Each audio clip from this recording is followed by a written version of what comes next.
Las Cortes Generales, las Cámaras, el Congreso de los Diputados, el Senado, elaboración de las leyes, clases de leyes, los tratados internacionales.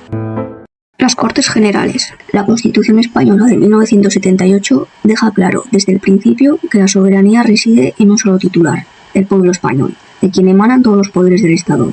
Esta afirmación sitúa a nuestra Constitución en el marco de las democracias modernas y cierra cualquier debate sobre la existencia de otros titulares de soberanía, estableciendo claramente que es el pueblo español el único depositario de este poder. En cuanto al régimen político, la Constitución consagra un sistema parlamentario que aplica el principio de división de poderes.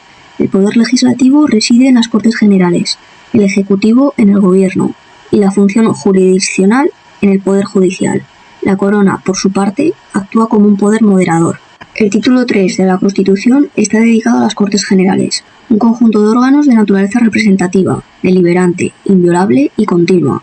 Las Cortes representan al pueblo español, lo que significa que son la institución que encarna de forma más directa el ejercicio de la soberanía nacional. Además, las Cortes deliberan, discutiendo y aprobando leyes a través de los representantes de distintos partidos. La inviolabilidad de las Cortes asegura que no pueden estar sometidas a control o represión, garantizando así su independencia para ejercer plenamente sus funciones. Finalmente, su carácter continuo les permite ejercer sus competencias sin interrupción, incluso fuera de los periodos ordinarios de sesiones, o tras la disolución de la legislatura a través de las diputaciones permanentes. De esta forma, la Constitución garantiza el equilibrio de poderes y la representación democrática a través de las Cortes Generales, siempre bajo la soberanía del pueblo español.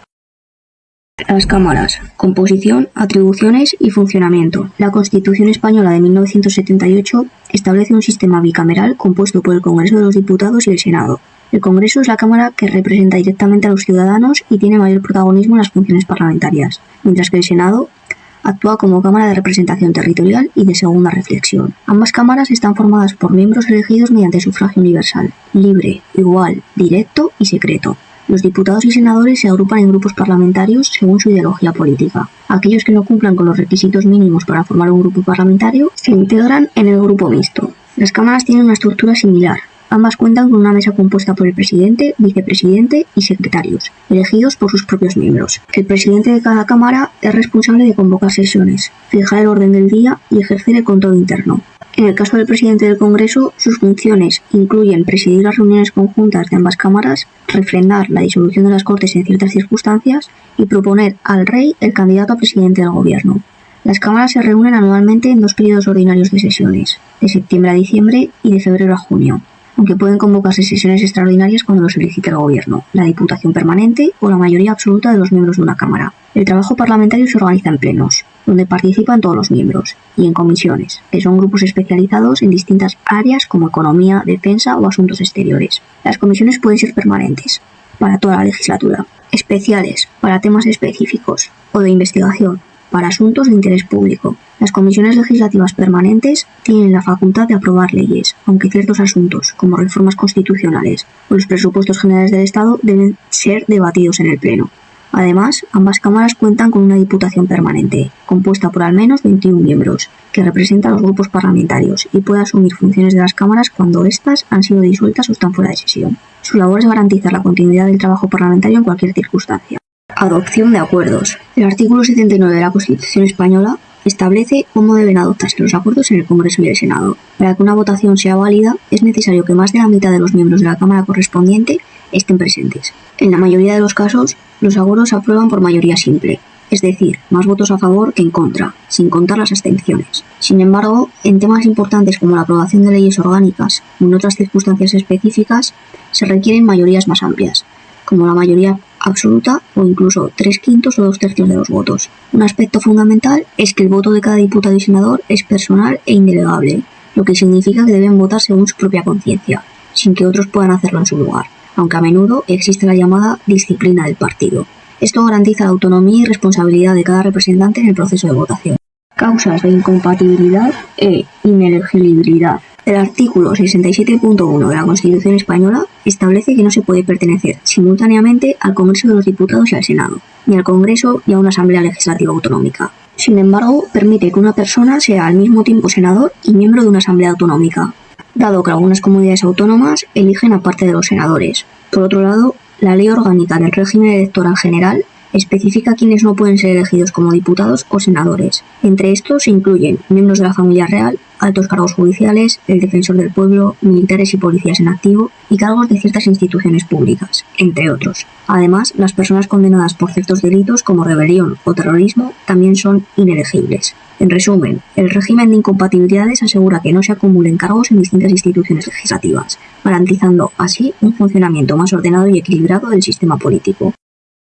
El Congreso de los Diputados. El Congreso de los Diputados es el órgano parlamentario más relevante en el sistema político español, con un papel central en la creación de leyes. Aunque el Senado también participa en este proceso, su función es secundaria y está subordinada al Congreso. La Constitución establece que el Congreso debe estar compuesto por entre 300 y 400 diputados, actualmente fijado en 350 por la Ley Orgánica del Régimen Electoral General. Estos diputados son elegidos por sufragio universal cada 4 años. La circunscripción electoral es la provincia, asignándose a cada una al menos 2 diputados, con las excepciones de Ceuta y Melilla, que cuentan con un diputado cada una. El resto de los diputados se distribuye proporcionalmente según la población de cada provincia. El sistema electoral del Congreso se basa en listas cerradas, lo que significa que los partidos presentan una lista fija de candidatos y los votantes eligen una de estas listas sin poder modificarla. Solo las listas que obtienen al menos el 3% de los votos válidos en una circunscripción pueden entrar en el reparto de escaños, que se realiza mediante el sistema de D'Hondt, un método matemático que tiende a beneficiar a los partidos más votados, fomentando las coaliciones electorales. Este sistema asegura una representación proporcional a la población, pero también ha sido criticado por favorecer a los partidos grandes y dificultar la representación de los pequeños. El Senado. El Senado es definido por la Constitución como la Cámara de Representación Territorial. En cada provincia se eligen 4 senadores, aunque las provincias insulares cuentan con una representación especial. Las Islas Mayores, Gran Canaria, Tenerife y Mallorca, eligen 3 senadores, mientras que las islas más pequeñas, como Ibiza, Formentera o Lanzarote, eligen 1. Ceuta y Melilla, por su parte, eligen 2 senadores cada una. Además, las comunidades autónomas designan senadores adicionales, 1 por cada comunidad y otro más por cada millón de habitantes. Esta elección la realiza la Asamblea Legislativa de la comunidad o su órgano equivalente, según lo establecido en sus estatutos de autonomía. El Senado, al igual que el Congreso de los Diputados, tiene un mandato de 4 años, aunque su número de miembros varía en función de la población. A diferencia del Congreso, los electores pueden votar de manera individual a los senadores que prefieran, eligiendo hasta 3 en las circunscripciones provinciales, o menos en las circunscripciones insulares. Aunque el Senado comparte funciones legislativas con el Congreso, su papel es más secundario. Puede aprobar, modificar o rechazar leyes, pero el Congreso tiene la última palabra en la mayoría de los casos. El Senado también participa en la aprobación de los presupuestos generales del Estado y puede controlar la acción del Gobierno, aunque de forma muy limitada. No tiene competencias para presentar una moción de censura ni participar en la cuestión de confianza que pueda plantear el presidente del Gobierno. El Senado sí posee cierta prioridad en un caso, la adopción de medidas extraordinarias cuando una comunidad autónoma no cumple con sus obligaciones constitucionales, según el artículo 155 de la Constitución. Este artículo permite al Gobierno, con la aprobación del Senado por mayoría absoluta, intervenir en la administración de una comunidad autónoma. Un ejemplo reciente de su uso fue en el conflicto con Cataluña, tras el referéndum unilateral de independencia. Elaboración de las leyes. El proceso de formación de una ley sigue 5 etapas esenciales. Iniciativa legislativa. Es el primer paso y consiste en la propuesta formal de una ley. Puede ser presentada por el Gobierno, los miembros del Congreso y del Senado, las asambleas legislativas de las comunidades autónomas o mediante una iniciativa popular. Deliberación, discusión y votación final. La propuesta se debate en ambas cámaras, Congreso y Senado. Aquí se discuten los detalles. Se proponen enmiendas y finalmente se vota. El Congreso tiene un papel preeminente, ya que si el Senado rechaza o modifica la propuesta, el Congreso puede decidir su aprobación definitiva. Sanción. Una vez aprobada, el rey sanciona la ley. Es un acto formal en el que el monarca da su visto bueno a la ley, aunque es un trámite obligatorio, no discrecional. Promulgación. Tras la sanción, el rey promulga la ley. Mediante este acto se declara la existencia oficial de la norma y se le otorga fuerza jurídica. Publicación. Finalmente la ley se publica en el Boletín Oficial del Estado, lo que garantiza su conocimiento público y su entrada en vigor, normalmente al día siguiente o en la fecha que se establezca en la propia ley. Estos pasos aseguran que el proceso legislativo sea claro, transparente y respetuoso con el ordenamiento constitucional.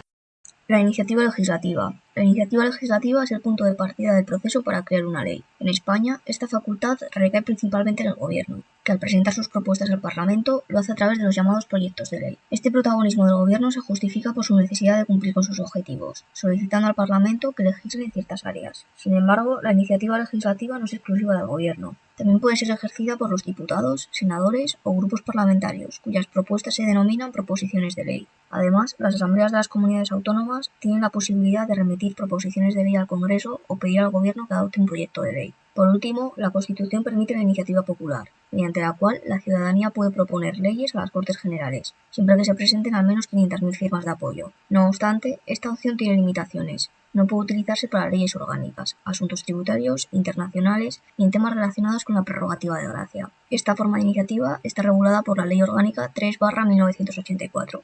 Y votación final. La segunda fase del proceso legislativo, que abarca la deliberación y discusión de las leyes, no está completamente regulada en la Constitución, pero se establece una serie de pautas clave. Tramitación de proposiciones y proyectos de ley. La tramitación de las proposiciones de ley se regulará según los reglamentos de las cámaras, aunque los proyectos de ley tienen prioridad. Esto no limita la iniciativa legislativa de las Cortes, las asambleas de las comunidades autónomas o la iniciativa popular. Presentación de proyectos de ley. Los proyectos de ley, una vez aprobados en el Consejo de Ministros, son enviados al Congreso, acompañados de una exposición de motivos y la información necesaria para su evaluación. Deliberación en el Congreso. Si el Congreso aprueba un proyecto de ley, su presidente lo comunica inmediatamente al presidente del Senado, quien lo somete a deliberación. Intervención del Senado. El Senado tiene un plazo de 2 meses para opinar sobre el proyecto. Puede vetar el proyecto o introducir enmiendas mediante un mensaje motivado.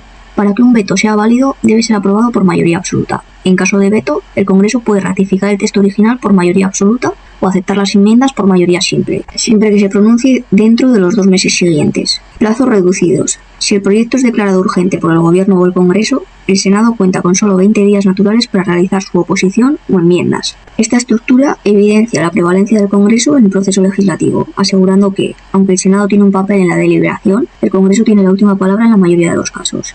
Tramitación de las leyes en el Congreso. La tramitación de los proyectos y proposiciones de ley es muy similar, aunque presenta algunas diferencias clave. Presentación del proyecto de ley.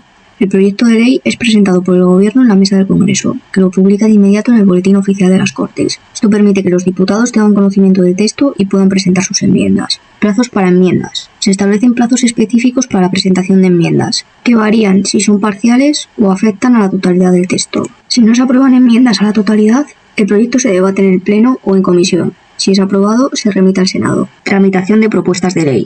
La tramitación de las proposiciones de ley sigue un proceso similar, pero con un paso adicional. Antes de su tramitación, es necesario que el Congreso considere y vote sobre la conveniencia de la propuesta. Si la toma en consideración es favorable, se publica en el Boletín Oficial de las Cortes, lo que inicia un procedimiento de enmiendas y votaciones similar al de los proyectos de ley. En resumen, mientras que los proyectos de ley son tramitados de manera obligatoria, las proposiciones de ley requieren un primer paso de aprobación para su consideración en el Congreso. Tramitación de leyes en el Senado. Una vez que el Congreso envía un proyecto o proposición de ley al Senado, este tiene un plazo de 2 meses o 20 días para los proyectos urgentes para tomar una de las siguientes decisiones: aprobarlo sin enmiendas. Si el Senado aprueba el texto tal como fue recibido, la ley se considera definitivamente aprobada y no es necesario que vuelva al Congreso. Presentar enmiendas. Si el Senado decide modificar el texto, estas enmiendas se envían de vuelta al Congreso, que puede aceptarlas o rechazarlas por mayoría simple. En este caso, la ley queda aprobada según la decisión final del Congreso. Vetar el proyecto. Si el Senado opta por vetar el proyecto, este veto requiere una mayoría absoluta. Un veto implica el rechazo total del texto y en este caso el Congreso tiene 2 opciones: ratificar el texto inicial. Si el Congreso decide ratificar el proyecto por mayoría absoluta dentro de los 2 meses siguientes al veto, la ley se aprueba. Votación posterior. Si no logra la mayoría absoluta, puede someter de nuevo el texto a votación tras 2 meses del segundo veto, aprobándose si se obtiene mayoría simple. En resumen, aunque ambas cámaras participan en la elaboración de la ley, el Congreso tiene un papel preponderante. Sus decisiones prevalecen incluso si se enfrenta a un veto del Senado, lo que resulta en la supremacía del Congreso en el proceso legislativo. Sanción.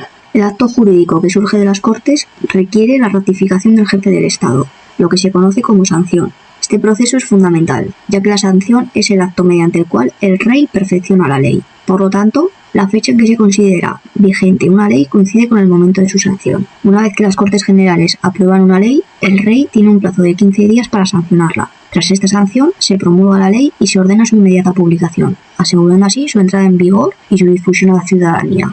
Promulgación. La promulgación es el acto solemne mediante el cual el jefe del Estado atestigua la existencia de una ley y ordena a las autoridades que la cumplan y la hagan cumplir entre los ciudadanos. En el caso de la actual Constitución, fue sancionada por el Rey el 27 de diciembre de 1978, en el Congreso de los Diputados. En ese mismo instante, el monarca llevó a cabo su proclamación solemne, marcando así el reconocimiento oficial y la entrada en vigor de la ley fundamental. Publicación. La publicación de la ley en el Boletín Oficial del Estado es el acto material que marca su entrada en vigor. Aunque no se considera un acto jurídico en sí mismo, su importancia radica en que a partir de esta publicación se inicia el plazo para la aplicación de la ley. Según el artículo 2 del Código Civil, las leyes entran en vigor a los 20 días de su publicación completa, salvo que en el texto se disponga algo diferente. Clases de leyes. Leyes orgánicas y ordinarias. Una de las innovaciones destacadas de la actual Constitución, inspirada en la Constitución francesa, es la creación de las leyes orgánicas. Estas leyes son fundamentales y se caracterizan por lo siguiente. Ámbito de regulación. Incluyen el desarrollo de derechos fundamentales y libertades públicas, la aprobación de los estatutos de autonomía, el régimen electoral general y otras materias específicas mencionadas en la Constitución. Requisitos para su aprobación. Para ser aprobadas, modificadas o derogadas, requieren una mayoría absoluta en el Congreso de los Diputados, lo que significa que se necesita más de la mitad de los miembros de la Cámara.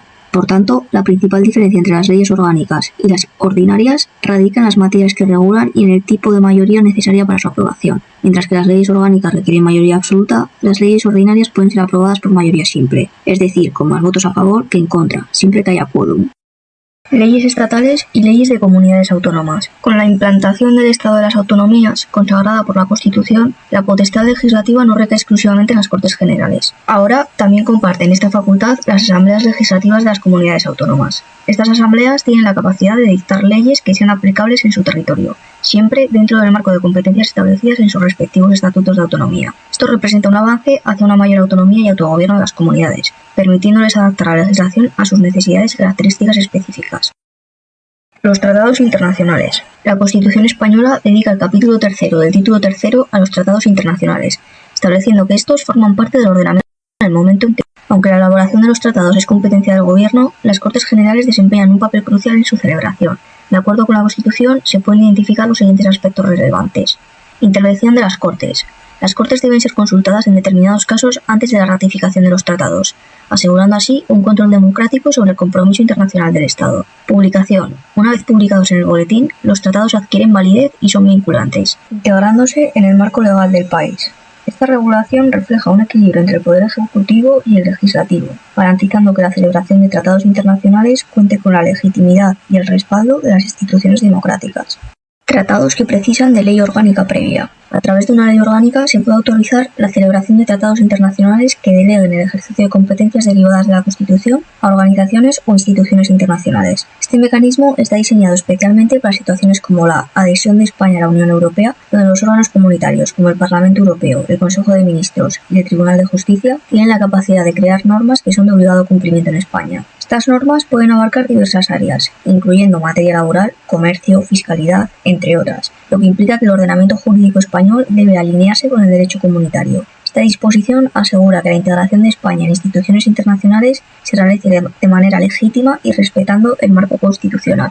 Tratados que requieren previa autorización de las Cortes. La autorización por parte de las Cortes Generales para la celebración de tratados internacionales es un acto formal que concede su consentimiento. Esta autorización es necesaria en los siguientes casos: tratados de carácter político, tratados de convenios de carácter militar, tratados o convenios que afecten a la integridad territorial del Estado o a los derechos y deberes fundamentales establecidos en el título 1 de la Constitución, tratados o convenios que impliquen obligaciones financieras para la hacienda pública, tratados o convenios que modifiquen o derogar alguna ley, o que exijan medidas legislativas para su ejecución. Estas condiciones aseguran que los tratados celebrados respeten los principios fundamentales de la Constitución y el bienestar del Estado.